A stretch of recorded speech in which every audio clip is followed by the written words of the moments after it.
কাবেরী নদী জলে গো বালিকা, কাবেরী নদী জলে গো বালিকা, আনমনে ভাষাও চম্পাসে বালিকা, আনমনে ভাষাও চম্পাসে বালিকা, কাবেরী নদী জলে গো বালিকা, প্রভাতী নারে আসি জলসে,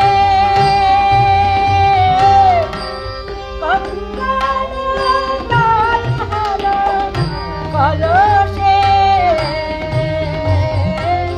প্রভাতী দিলালে লাজিয়ালসে, গঙ্গার জল কলসে, খেলে সমীরা কবরীর মালিকা, খেলে সমীরা কবরীর মালিকা, কাবেরী নদী জলে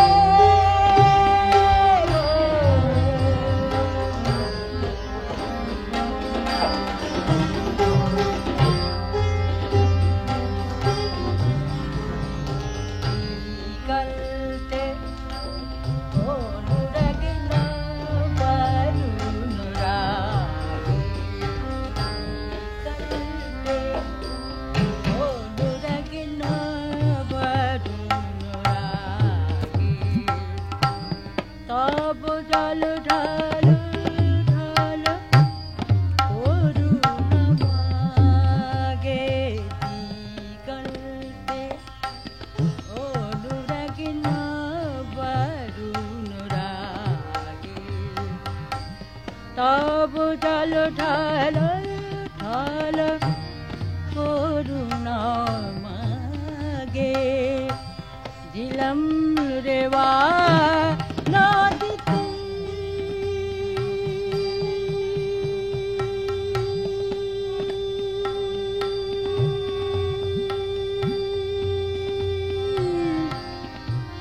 নদীতে নদীতে নদীতে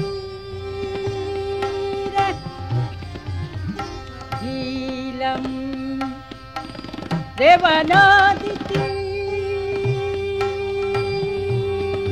রে, মেঘদূত বুঝি খুঁজে ফিরে ফিরে ফিরে, দিলাম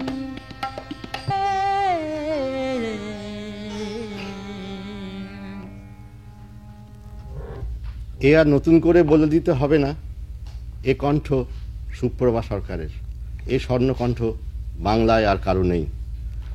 এই সুপ্রভা সরকার একদিন কাবেরী নদী জলে দাঁড়িয়ে 1935 সালে কি তারও আগে শুরু করেছিলেন সুরের অঞ্জলি। আজ তিনি অভিজ্ঞতায় পরিপূর্ণতায় প্রবীণা। সেই সুপ্রভা সরকারকে আমাদের মধ্যে পেয়ে ভীষণ ভাল লাগছে, আর আমারও বিশেষভাবে ভাল লাগছে ওকে কাছে পেয়ে। কেন বলুন তো বর্দি? কারণ কি জানো ভাই, তোমার ছোটবেলাকার প্রথম জীবনের প্রথম গান আমি রেকর্ড করেছিলাম, তা সেই বইটার নাম ছিল অভিমান। তো দেখো বাবু, আমার কিন্তু সে গানের কোনো কথা টথা মনে নেই, তোমার আছে? না না, সে তো আমার ছোটবেলাকার, আমি তখন বোধহয় ক্লাস 9-এ পড়ি। সেই ঘটনা আপনার মনে আছে কিভাবে আপনার রেকর্ড হয়? জানো, সেই ছবির ডিরেক্টর সুরকার ছিলেন রামপাল, বম্বের রামপাল। তো যাই হোক, যিনি অ্যাসিস্ট্যান্ট ছিলেন সতীনাথ মুখার্জি। তো যিনি গাইছিলেন তার কি হয়েছিল জানি না, হঠাৎ সতীনাথ দুপুরবেলা আমার বাড়িতে গেল, গিয়ে বললো যে বড়দি আপনি এক্ষুনি চলুন, এরকম আমাদের ভীষণ বিপদে পড়েছে আমরা। আমি চলো ভাই, গেলাম। সে 4 লাইন করে গান বাইরে শেখানো হয় আর ভেতরে গিয়ে রেকর্ড হয়। আবার সেই হয়ে যাওয়ার পর আরেকজন তখন আর একটা গান করে, আবার বাইরে আসি, আবার 4 লাইন শেখানো হলো, আবার ভেতরে গিয়ে করা হলো। তো সুতরাং সেই তখনই শিখে তখনই গাওয়া সে গান তো মনে থাকার কথা কি, তুমি বলো? না, সে তো মনে থাকা কথা নয় সত্যি। তবে কিছু কিছু কথা আজ আমি বলবো আপনাকে, আপনাকে মনে করে তার উত্তর দিতে হবে। কিছু কিছু গান গাইতে বলবো, সুর ভুলে গেলেও আপনি যেরকম পারেন সেরকমভাবে গেয়েও আমাদের শোনাবেন। কারণ আমার ভীষণ আনন্দ হচ্ছে যে আমার জীবনের প্রথম গান আপনি রেকর্ড করেছিলেন। তা সেই সুপ্রভা সরকারকে আজ প্রথম প্রশ্নই করছি যে আপনি, আমরা যতদূর জানি তারাপদ চক্রবর্তীর কাছে প্রথম গান শেখেন, তো কিভাবে তার সঙ্গে যোগাযোগ হলো? সেই যোগাযোগটা খুব মজার জানো। তখন আমার বাবা মারা গেছেন, অবস্থা সাংসারিক আমাদের খুব খারাপ। তা আমি স্কুলে যেতাম, সেই স্কুলে যাবার পথে গুরুজির বাড়ি পড়তো। তো প্রায় দিন আমি ওই বই খাতা নিয়ে চোখ বন্ধ করে দাঁড়িয়ে থাকতাম। স্কুলে আমার ফার্স্ট পিরিয়ড কোনোদিন করা হতো না। হেডমাস্টার মশাই আমার মাকে এসে বললেন যে আপনার বড় মেয়ে স্কুলে যায় না। যাই হোক, হঠাৎ একদিন গুরুজি খুব পান খেতেন, পানের পিক ফেলতে এসে দেখেন আমি দাঁড়িয়ে আছি। প্রায় আমাকে দেখেন উনি, আমাকে বলে যে তুই কেটারে? তা আমি বলছি যে আমি এরকম দাঁড়িয়ে আপনার গান শুনি। কি করস কি? আমি কিচ্ছু করি না, গান শুনি। আসো আসো বলে উনি আমাকে ভেতরে নিয়ে গেলেন। গেলাম, গান করতে পারিস? তা আমি যে হ্যাঁ, আপনি যে গানটা শেখান একটু একটু পারি। কি গান? সে রাগটা ছিল ভূপালী। तन जोवन दामना करी রে, এই গানগুলো শেখাচ্ছিলেন।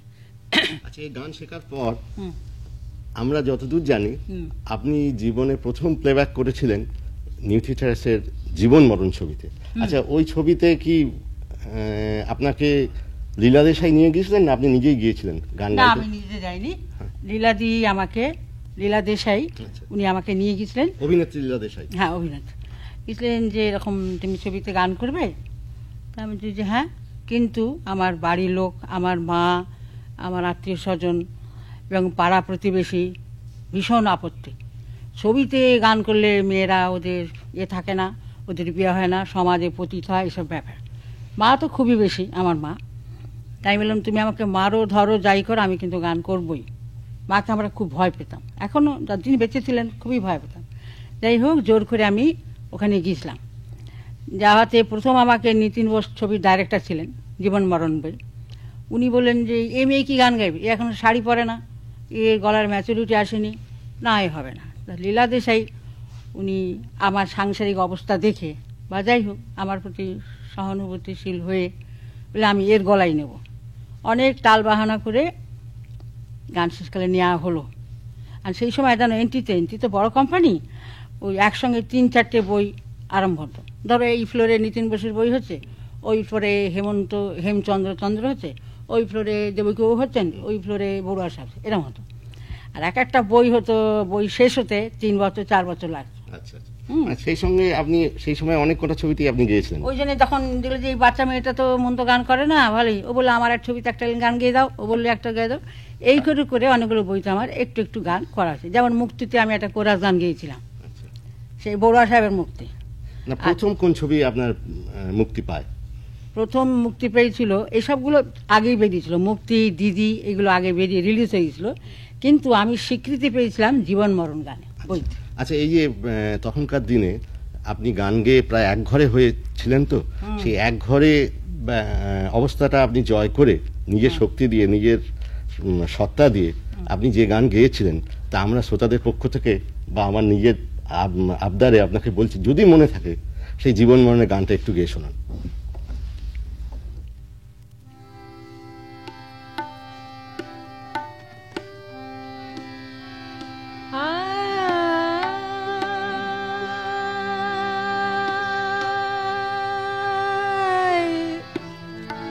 কভু দিয়াশায় কভু নিরাশায় দিন বয়ে যায়, মোরে নাহি যায়। দিন বয়ে যায় যায় যায়, মোরে নাহি যায়।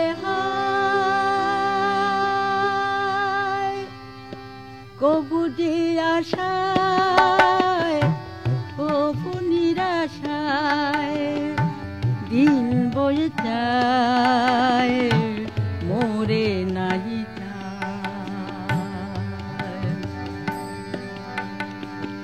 দিন বয়ে যায় যায় যায় মোরে নাই যায় হায়।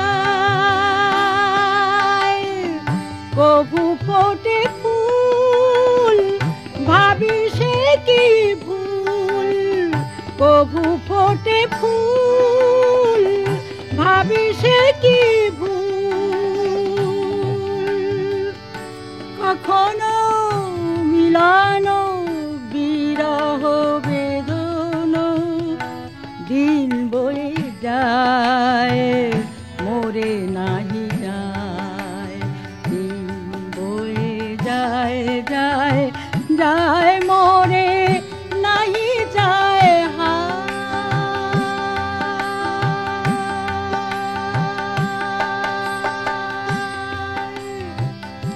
কে হলো বাহির মোর ইয়া হতে তারি আসা যাওয়া হৃদয়ের পথে। কে হলো বাহির মোর ইয়া হতে তারি আসা যাওয়া হৃদয়ের পথে। কাছে থেকে দূর তবু সে মধুর, সে যে মোর ব্যথা, সে যে সুখ আকুলতা, সে যে মোর ব্যথা,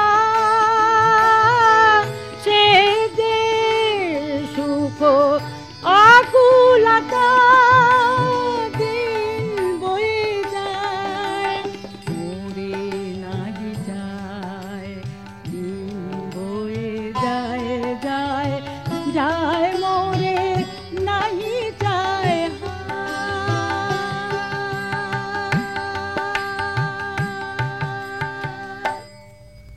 আচ্ছা বর্দি, আমরা আপনাকে বর্দি বলে ডাকি, আমরা মানে এই সঙ্গীত জগতে সকলেই। আচ্ছা, এই বর্দি নামটা আপনার কেন হলো? বলো। হ্যাঁ বলুন। আচ্ছা, যখন আমি এই প্রথম সিনেমায় গান করতে যাই তখন আমার বয়স তো খুব বেশি না। দেখ, কোনো এক বিরাট সুরকারের সঙ্গে আমার মনোমালিন্য হয়। মনোমালিন্য হওয়াতে আমার যে কোম্পানি ছিল, রেকর্ডিং কোম্পানি, সেখানে গিয়ে আমি বলি যে এরকম ব্যাপার, আমি গান করব না। তখন ওখানকার যিনি ম্যানেজার ছিলেন যামিনী মতিলাল এবং মালিক ছিল চণ্ডী সাহা। তা যামিনীদা আমাকে বললেন যে তুমি তো মা, তুমি তো দিদি, তুমি ক্ষমা করে নাও। সেই থেকে আমার নাম হয়ে গেল বর্দি। ও, ক্ষমার জন্যই আপনি বর্দি, ক্ষমার প্রতিমূর্তি। আমাদের ক্ষমা করে নেবেন যদি কোনো ভুল ত্রুটি করে ফেলি। অবশ্য অনেক মাও বলে, এই যেমন নামটা বলা ঠিক হবে না, যে অনেক শিল্পী আছে যারা এখন নতুন বা যারা মধ্যবয়সী, তারা আমাকে এই প্রজন্মে সবাই তো আপনাকে মা বলবে। হ্যাঁ, বলবি তো। আচ্ছা বর্দি, আমার আরেকটা কথা জানতে ইচ্ছে করছে, সেটা আপনি বলবেন এরপরেই। পঙ্কজ মল্লিক যে গান আপনি শোনালেন দিদির এই জীবন মরণ ছবির, সেই ছবির সুরকার ছিলেন। এই পঙ্কজ মল্লিক আপনার জীবনে কতটা প্রভাব বিস্তার? ওনার কাছে অনেক কিছু শেখার ছিল বা আমি শিখেওছি অনেক কিছু, কি করে গান গাইতে হয়। প্রথম কথা ছিল, উনি বলেছিলেন কি, কোথায়, কেন, এই তিনটে প্রশ্ন সবসময় মনে রাখবেন। কি মানে কি গান করছেন, কেন মানে আপনি কেন গান করছেন, কাকে শোনাচ্ছেন, কোথায়, কোথায় মানে পরিবেশ, কি পরিবেশে আপনি গান করছেন। সেটা যদি আপনি মনে রাখতে পারেন, বুঝে নিতে পারেন, তাহলে আপনার গান সুন্দর হবে। কাকে গান শোনাচ্ছেন, পাবলিক সাধারণ লোককে না নিজেকে না ঈশ্বরকে, এই হলো দ্বিতীয় কথা। আর পরিবেশ হচ্ছে কিরম লোক, তারা আপনার গান নিচ্ছে কি নিচ্ছে না, কথা কীরকম, সুরের সঙ্গে সামঞ্জস্য আছে কি না। তো ওনার কাছে অনেক কিছু শিখেছি, পঙ্কজবাবুর কাছে। শুধু গান গাইলেই তো হয় না, এই ধরুন কি কথার কি মানে, একটা গান উনি আমাদের ট্রেনে আসার সময় শুনিয়েছিলেন হৃদয় আমার নাচে রে আদিকে ময়ূরের মতো নাচে রে। গুড়ি গুড়ি বৃষ্টি পড়ছিল। আপনারা ট্রেনে করে কোথা থেকে আসছেন? হ্যাঁ, ধানবাদ থেকে আসছিলাম। আচ্ছা। তা বললেন যে আপনি গানের মানে বোঝেন? আমি বললাম না। উনি বুঝিয়ে দিলেন। মানে সে এক কথায় কি বলবো, ক্লাসিক্যাল উনি জানতেন কিনা যায় না, কিন্তু সাধারণ রবীন্দ্রসঙ্গীত বলুন বা লাইট সুরকার হিসেবে আমার ধারণা, আমার মনে হয় যে ওরকম আর আসবে না। Creative genius. হ্যাঁ, ওরকম আর উনি ওরকম লোক আর আসবে না। আচ্ছা বর্দি, আমার আরেকটা প্রশ্ন, যে গান আপনি গাইলেন ওই জীবন মরণের গান, তখনকার দিনে আমরা যতটা জানি একটা মাইকে গান রেকর্ড হতো।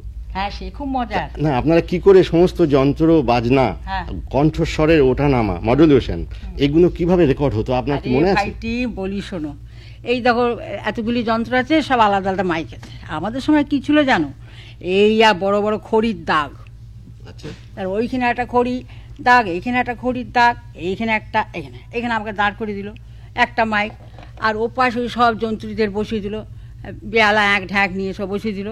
আমি হয়তো খুব চড়া পোর্শনে যাব, এই খড়ির দাগ পেরোলুম, এই খড়ির দাগ এইখানে চলে এলুম, আবার হয়তো খাদে যাব, এই গেলুম এই গেলুম এই গেলুম, কি ওইখানে গিয়ে এমনি করে কথা বলে চলে এলুম।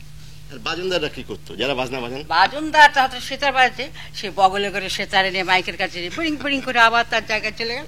ও বাহ, সত্যি বাঁশি বাজাবে, সে বাঁশি নিয়ে খুব কথা টথা বললো, বলে আবার চলে গেল। সত্যিকারে কসরত করে গান রেকর্ড হতো। কষ্ট, এখন অনেক সুবিধা হয়ে গেছে, অনেক। তারপরে শুধু কি তাই, ধরো 8টায় আরম্ভ হলো ভাইটি, শেষ হলো রাত্রি 8টা। এই ক্লাস করছে, ও এক হচ্ছে, এই সুরে হচ্ছে না, এ হচ্ছে না, এই করে করে সময়। একটা গান তো আপনারা 6 মাস ধরে রিহার্সাল দিতেন, হ্যাঁ, আজকাল তো 6 ঘন্টা কেউ দেয় না। সুতরাং আপনাদের সময়কার গান আজও বেঁচে আছে, এই জন্য এই যে একনিষ্ঠ ছিল, পারফেক্ট হতো। শুধু এন্ট্রিতেই হতো, আর কোথাও হতো না। না না, কোথাও হতো না কেন জানো, 2 ঘন্টার জন্য স্টুডিও ভাড়া নিল, সেই ধর তক্তা মারার পেরে এই হে হয়েছে হয়েছে শিখেছো হয়েছে, চলো চলো ফ্লোরে গেল, গিয়ে পুপু করে গান আমরাও গেলাম, পুপু করে ওরা বাজালো, হয়ে গেল। আচ্ছা, সেই যুগের আমার মনে হয় কিছু গান যদি আপনি শোনান তাহলে ভীষণ ভালো লাগবে। কিছু মনে আছে? ধরুন রাজনৈতিকতে আপনি গান গেয়েছিলেন, প্রতিবাদে গান গেয়েছিলেন, খুব মারাত্মক, বন্ধু বসের বই ছিল, বম্বে গিয়ে করেছিলাম। সেই গানটা গান না, রাজনৈতিক এটা না। রাধা আর শ্যাম যেথা করে খেলা, তারে কহে রাস মঞ্চ। রাধা আর শ্যাম যেথা করে খেলা, তারে কহে রাস মঞ্চ। তুমি আর আমি কে গতি করিলে, হবে তাহা ফাঁসি মঞ্চ। রাধা আর শ্যাম যেথা করে খেলা, তারে কহে রাস মঞ্চ। আচ্ছা, পপ গান বাংলাদেশে আমি প্রথম করেছি বলে অনেকে জানেন, কিন্তু আমার জানা যে পপ গান প্রথম আপনি গান, এবং সে গান লিখেছিলেন প্রেমেন্দ্র মিত্র, সুর করেছিলেন ভীষ্মদেব চট্টোপাধ্যায়। সেই ছবির গান কি ছবি, বোধহয় প্রতিশোধ না, রিক্তা। সেই গানটা যদি একটু মনে থাকে। তাই মনে নেই, একটু 2-1 লাইন মনে আছে, ভুল সুর হোক গান।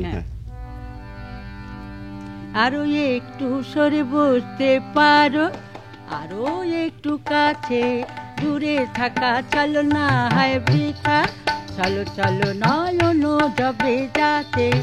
আরো একটু সরে বসতে পারো, আরো একটু কাছে, দূরে থাকা চলো না হয় বৃথা, চলো চলো নয়ন যাবে যাতে। এরপর একটা গান আমাদের ছোটবেলায় ভীষণ আলোড়ন তুলেছিল, আমাদের মনে আছে, স্বপ্ন সাধনা ছবিতে। সেই গানটা, গানের সুরে জ্বালবো তারা দ্বীপগুলি। দেখো বাপু, তুমি আমি আগে বলি, 40 বছর আগেকার গান গাইতে বলছো, যদি সুর কথা ভুল হয় আমাকে দোষ দেবে না। 40 বছর আগেকার যেসব শ্রোতা আছে তারাও কিছু কিছু ভুলে গেছেন, হয়তো তাদের মনে পড়বে, তারা ক্ষমা করে নেবেন। আপনি গান বলছি, আগে বলছি, তুমি আমাকে ক্ষমা করে নেবে। আমি না, সবাই। গানের সুরে জ্বালবো তারার দ্বীপগুলি, সুরের দোলায় হৃদয়ে দোলাবো, ভেবেছিলাম তোমায় আমি গান শোনাবো। গানের সুরে জ্বালবো তারার দ্বীপগুলি, সুরের দোলায় হৃদয় দোলাবো, ভেবেছিলাম তোমায় আমি গান শোনাবো। গানের সুরে জ্বালবো তারার দীপগুলি, আমার গোপন সুরের মাধুরী বাজিয়ে যাবে আলোর বাঁশুরি, সেই গানে আজ গোপন সুরে আতুল বোলাবো, ভেবেছিলাম তোমায় আমি গান শোনাবো, গানের সুরে জ্বালবো তারার দ্বীপগুলি। আচ্ছা বড়দি, এরপর আমরা যে গান শুনেছি আপনার, এরপর মানে আমি ইতিহাস অনুযায়ী বলছি না, আমাদের স্মরণশক্তি দিয়ে মনে হচ্ছে যে আপনি আলোড়ন তুলেছিলেন আরও দুটো গানে।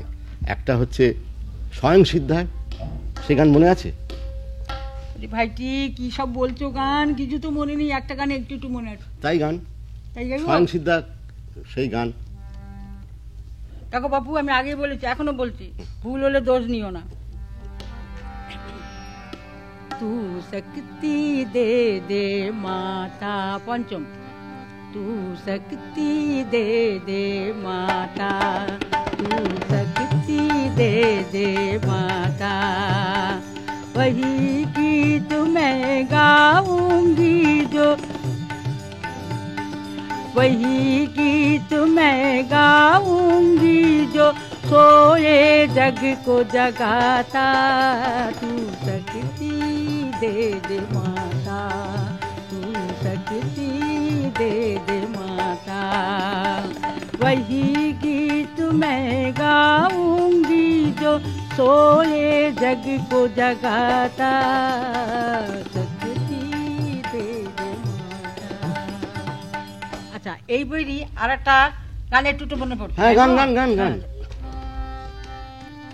হে অজানার জানি আমি জানি, আমারও জীবন মাঝে উঠবে বেজে তোমার বাঁশি খানি, জানি আমি জানি, হে অজানা জানি আমি জানি, সেদিন আমার সকল পূজা,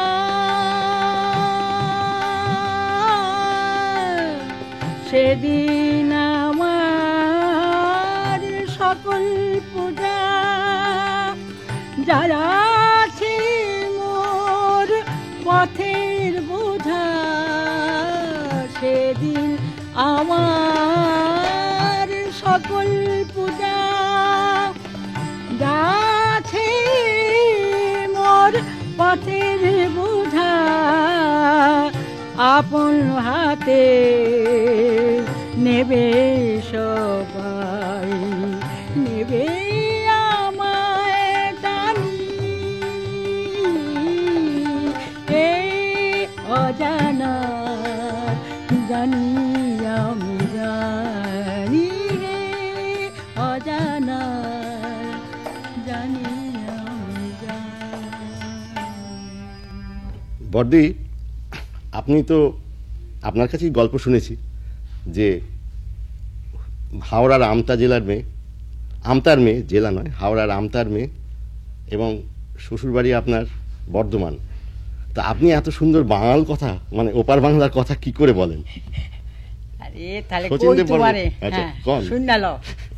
আরে আমি যখন ফিল্ম লাইনে আইলাম গান করতে, তখন দেখি আশপাশ সবই দেখি পূর্ব বাংলার মাইয়া পোলাপান। আচ্ছা, তো আমি দেখলাম এইগুলোর লগে এদের সঙ্গে না চললে তো আমার তো ঠাঁই হইব না, ও, এর লাগে অগ সাথে চলে লাগলাম, ওদের ভাষা শিখে লইলাম। কি গো মা, ভুল হইতেছে না তো? হ্যাঁ, ঠিক হইতেছে।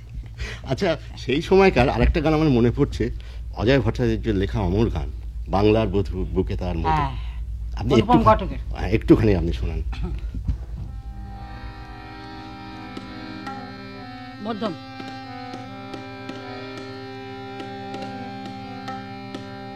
বাংলার বধূ বুকে তার মধু, নয়নে নীল নীরব ভাষা, বাংলার বধূ বুকে তার মধু, নয়নে নীরব ভাষা। কত সীতা সতী পরাণে তাহার, গোপনে বেঁধেছে বাসা, বাংলার বধূ। কত সীতা সতী পরাণে তাহার, গোপনে বেঁধেছে বাসা, বাংলার বধূ।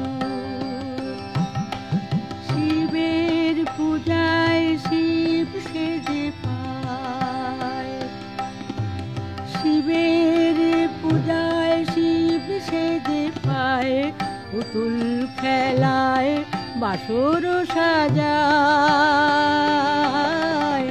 শিবের পূজায় শিব সেজে পায়, পুতুল খেলায় বাসর সাজায়। কখনো তাপসী কখনো ঘরণী, কল্যাণী গৃহ কাজে।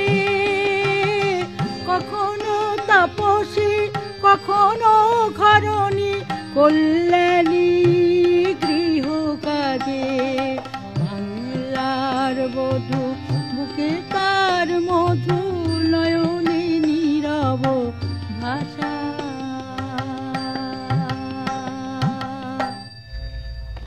আচ্ছা বর্দি, আপনি তো সিঙ্গারা খেতে খুব ভালোবাসেন এবং সিঙ্গারা খাওয়াতেও খুব ভালোবাসেন। একদিন সিঙ্গারা খেতে খেতে আমার কাছে গল্প বলেছিলেন যে কিভাবে আপনি নজরুল, কাজী নজরুলের সংস্পর্শে এলেন। সেই গল্পটা আমরা আবার শুনতে চাই। আরে শোনো, এই যখন এন্ট্রিতে যেতাম গান রিহার্সাল করতে, তো তো ওদের তো অনেক সময় লাগতো, তো মাঝে মাঝে এই ফ্লোর স্লেপোর ফোরে ফ্লোরে একটু ঘুরে ঘুরে বেড়াতাম। এক জায়গায় দেখি কি, ওই যে কারণ দেবীর সাপুরে বই আছে না, ওই বইটার জন্য ওই কাজী সাহেব ওই মাটির মধ্যে এরকম মেঝেতে মাটি তুলে গাছ লাগাচ্ছে, এরকম উপরে শুয়ে। সৌরেন সেন ছিলেন আর্ট ডাইরেক্টর। তখন কাজীদার সঙ্গে আপনার আলাপ ছিল? না না, আচ্ছা। আমি ওই প্রথম দেখলাম। তো সৌরেন সেন কাজীদাকে ডাকলো, কাজীদা এরকম করে তাকালো, তার যে কাকু, আমি সবাই বেশিরভাগ কাকু বলতাম, এই কে গো? তো সৌরেন সেন বলছে, তুই ওকে চিনবি না, ওর নাম কি জানিস? কি? এক ঝাঁক ভীমরুল, কাজী নজরুল। তো আমি বাড়ি গিয়ে আমার মাকে বললাম, মাই শ্রোতা। মা বললো, তুই বোকা মেয়ে, এত বড় নাম হয় না, ওর নাম হলো কাজী নজরুল ইসলাম। সেই আমি প্রথম দেখি। তারপরে শোনা, বেশি দিন না, কিছুদিন বাদই ওনার সঙ্গে আমার রেডিওতে যোগাযোগ হয়। ওর কাছে আপনি প্রত্যক্ষভাবে গান শিখেছিলেন? হ্যাঁ, অনেকদিন। ওর শেখানো কোনো গান, মানে ওর নিজের ট্রেনিং করা যদি কোনো গান আপনার মনে থাকে, আজকে একটু গান গাইবো? হ্যাঁ। কাবেরী তো মানে ওনার হাতে তৈরি, ওটা একটা কাবেরী তীরে বলে রেডিওতে একটা হয়েছিল, প্রোগ্রাম হয়েছিল, স্কেচ হয়েছিল, তাতে আমি গিয়েছিলাম। তখন আমি ছিলাম, শৈলদী ছিল, এটা সব ছিল। শৈলদেবী, তা আমার দিদি বলতাম, চিত্ত রায়, অনিমা দাশগুপ্ত। তা আমি কাজীদা, আমি এই গানটা রেকর্ড করবো। বললে হ্যাঁ কর, তাই করি। না, পরের যে গানটা আপনি, আরেকটা গান আমি শোনান, কাবেরী নদী জল তো এক্ষুনি শুনলাম, অন্য গান। অন্য গান যেটা, হ্যাঁ, মধ্যম।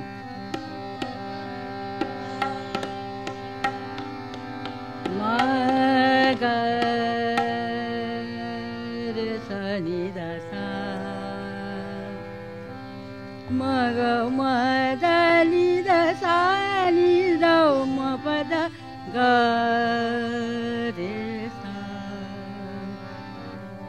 চলো চলো নয়নে মোর পানে চেয়েও না, না চলো চলো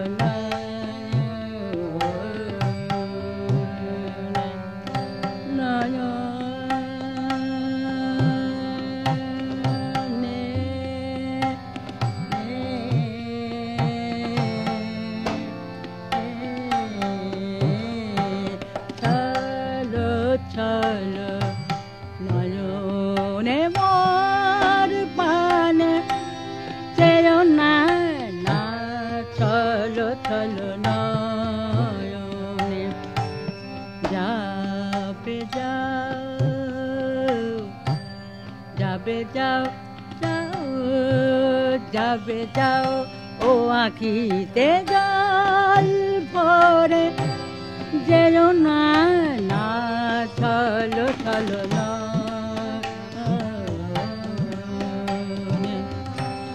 থাক ব্যথা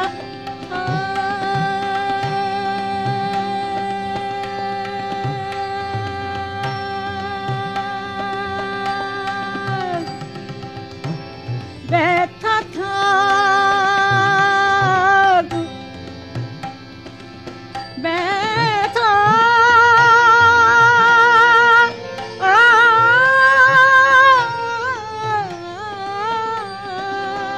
ব্যথা থাক বুকে, থাক ব্যথা থাক বুকে, যেও তুমি হাসি মুখে, আমার চাঁদিনী রাত ঘন মেঘে, যেও না না চলো চলো নয়নে মোর পানে, যেও না না চলো চলো নয়নে, চলো চলো নয়নে, চলো চলো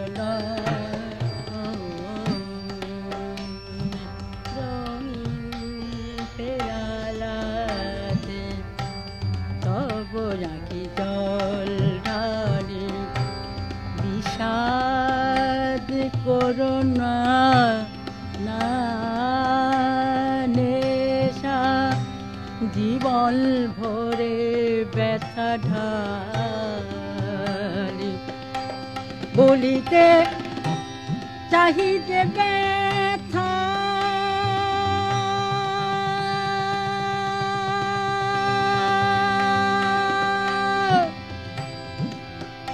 চাহিতে ব্যথা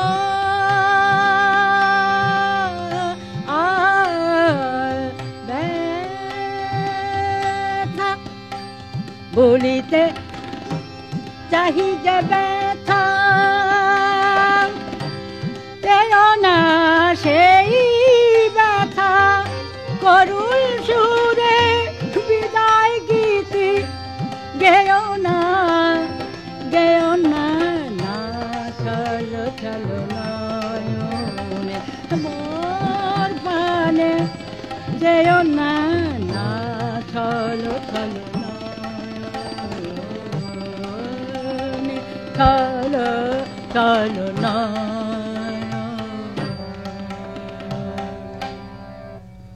অপূর্ব, কি গান শুনলাম! আপনাকে বাংলা সাংবাদিকরা চিত্তজগতের চিরকুহরিত বুলবুল বলে আখ্যা দিয়েছিল। আপনি প্রথম বিএফ যে পেয়েছিলেন, আমার যতদূর ধারণা, কোন সব সাল আপনার মনে আছে? হ্যাঁ, আপনি এই বাংলা চিত্র সাংবাদিকের প্রথম নেপথ্য শিল্পী হিসেবে যে সার্টিফিকেট পেয়েছিলেন, সেটা কোন সালে, কোন ছবিতে মনে আছে? আমি বুঝতে পারছি না কি বলছো। ওরা আপনাকে বিএফ যে অ্যাওয়ার্ড যেটা দিয়েছিল, সেটা কোন কোন গানে, কোন সালে? 1948 সালে স্বপ্ন সাধনায়। ও আচ্ছা, সে অসাধারণ গান। আচ্ছা বর্দি, এখন তো আপনি সংসার ধর্ম নিয়েও আছেন, গান নিয়েও আছেন, গান নিয়ে ডুবে আছেন, গানের শিল্পী তৈরি করছেন। তা অবসর সময় কি করে কাটান? গান নিয়েই কাটান? নিজে সবই করি প্রয়োজনে, আমরা তো গরিব লোক, এই দরকার হলে বাসনও মাজি, কাপড়ও কাচি, রান্নাও করি, নাতনিকে চান করাই, ভাত খাওয়াই, আবার গানও করি।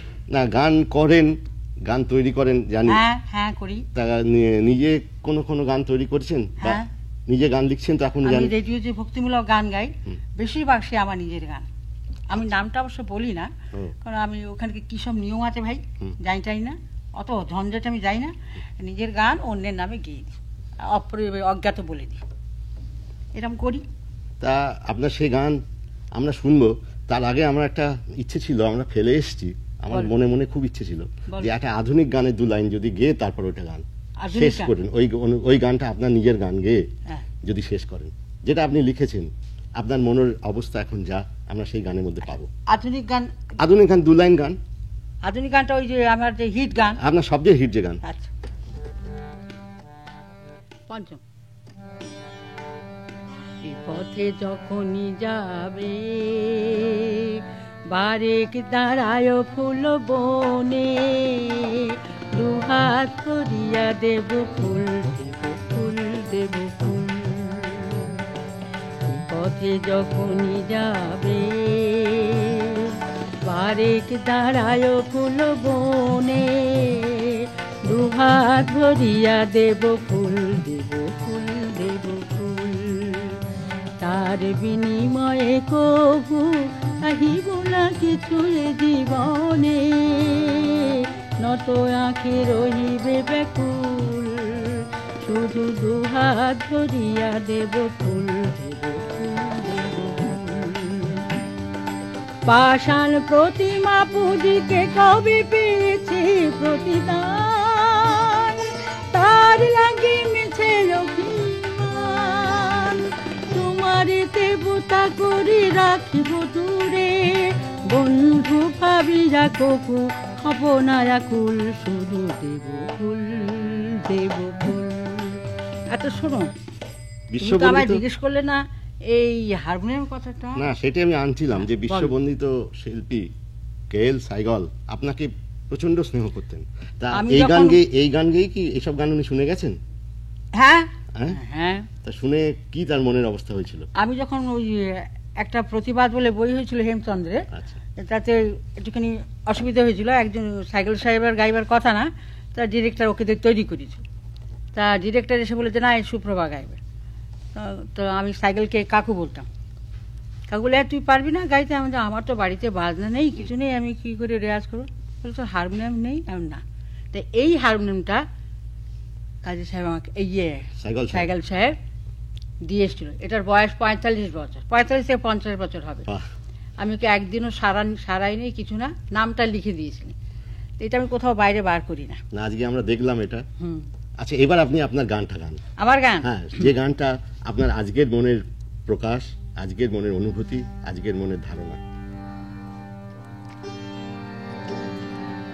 সত্যি নাকি বাস করো তুমি সবার অন্তরে? পঞ্চম। প্রভু সত্যি নাকি বাস করো তুমি সবার অন্তরে?